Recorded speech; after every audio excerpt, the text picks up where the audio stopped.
말씀 보겠습니다. 잠언 20장 24절 말씀입니다. 같이 읽겠습니다. 사람의 걸음은 여호와로 말미암나니 사람이 어찌 자기의 길을 알 수 있으랴. 아멘. 잠언 20장 24절 걸음을 살피시는 주의 주권을 인정하라 라는 제목으로 말씀 보도록 하겠습니다. 신자는 하나님의 뜻과 계획을 따라서 인생을 계획하고 살아갑니다. 또한 그렇게 인생을 살아가는 와중에도 하나님의 인도하심을 받으며 또 살아가죠. 왜요? 우리의 무지함을 인정하고 하나님의 주권을 인정하기 때문인 것입니다. 오늘 본문을 통해서 이에 대해 함께 살펴보도록 하겠습니다. 오늘 잠언 기자는 사람의 걸음은 여호와로 말미암기 때문에 사람이 어찌 자기의 길을 알 수 있겠느냐고 말합니다.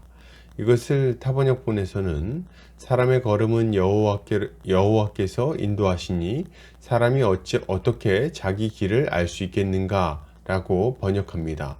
본문은 사람의 걸음을 인도하시는 분이 하나님이시기 때문에 사람이 자신의 길을 미리 알 수 없다는 것을 강조하고 있습니다. 이것은 신자가 이 땅을 살아갈 때 자신의 뜻과 계획을 내세우기에 앞서 하나님의 뜻과 계획을 살피고 이해해야 한다는 것을 교훈하는 말씀이라고 할 수 있겠습니다. 먼저 본문은 사람의 걸음이 여호와로 말미암는다고 말합니다. 이것은 우리의 인생이 하나님의 계획과 섭리 안에 있다는 것을 분명하게 알려주고 있어요. 이것은 운명론과는 좀 다른 이야기입니다. 우리가 어떤 삶을 살게 되는지가 이미 정해져 있고 우리의 선택은 아무 의미가 없다고 가르칩니다.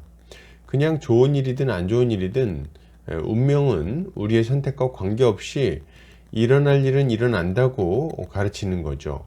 죄를 짓는 것도 의를 행하는 것도 이미 정해져 있다고 봅니다. 그러나 하나님의 계획과 섭리에 대한 믿음은 이런 것이 아닙니다. 하나님은 우리의 선택을 존중하세요. 그리고 그 자유로운 선택에 따라 다른 결과가 나타난다고 말씀하십니다.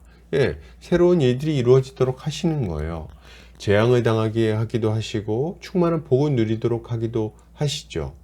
중요한 점은 하나님은 순종하라고 요구하시고 순종했을 때 복된 결과를 얻도록 만들어 주신다는 겁니다.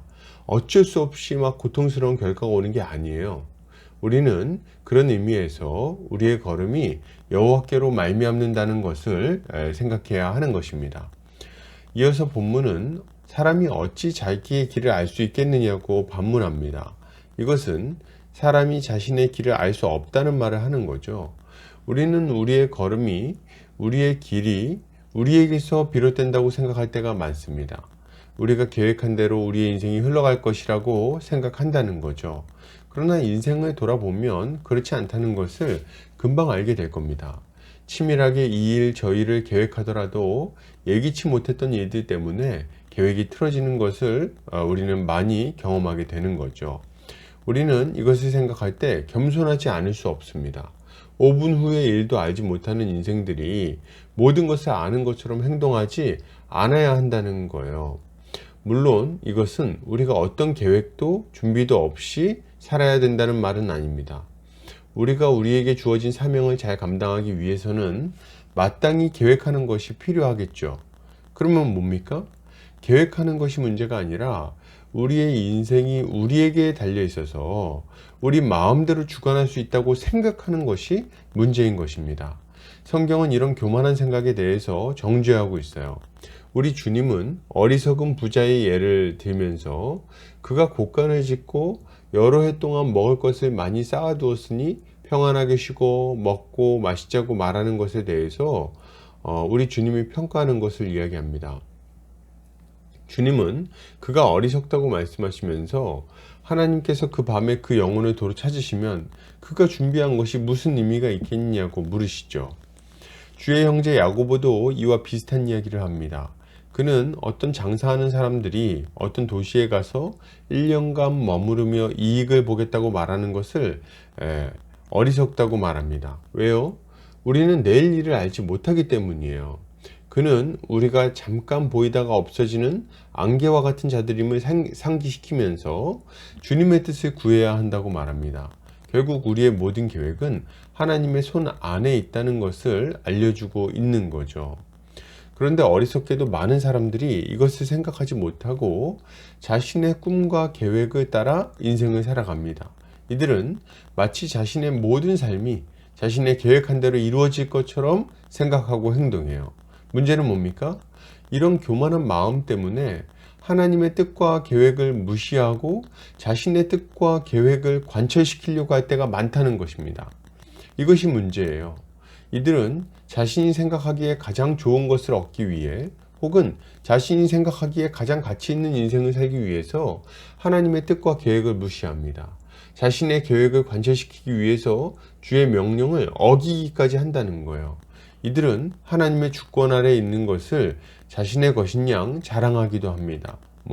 때가 되면 믿을 거야, 혹은 나이 들면 나가야지, 혹은 이제 여유 생기면 내가 그때 교회 나갈게 등등의 말을 막 합니다.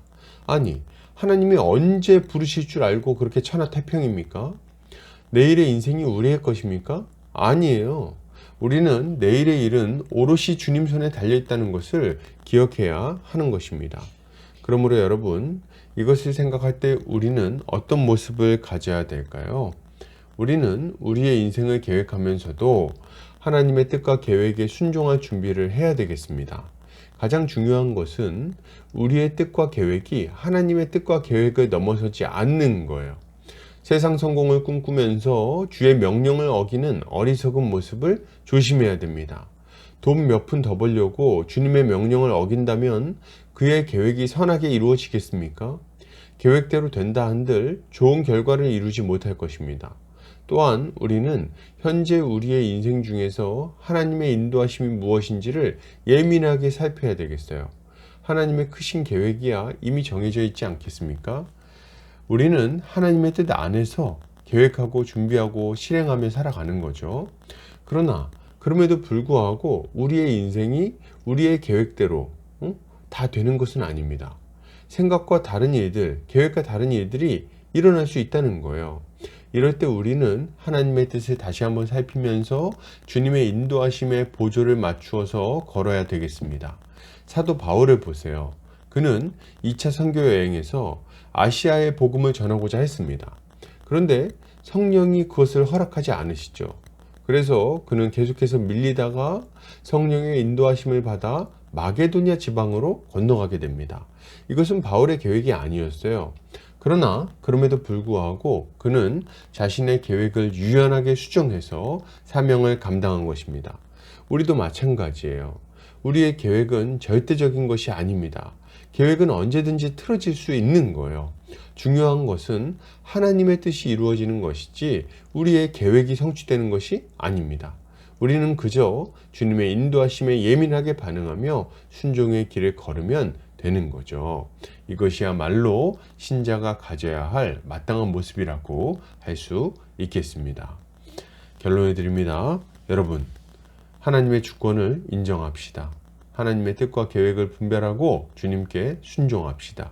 우리의 계획이 언제든지 변화될 수 있음을 알고 유연한 마음과 순종적인 마음을 가집시다. 이렇게 할 때 우리의 삶에는 여러 가지 좋은 열매가 가득하게 될 것입니다. 오늘도 주님의 지혜로 승리하는 성도님들 되시기를 주의 이름으로 축복합니다.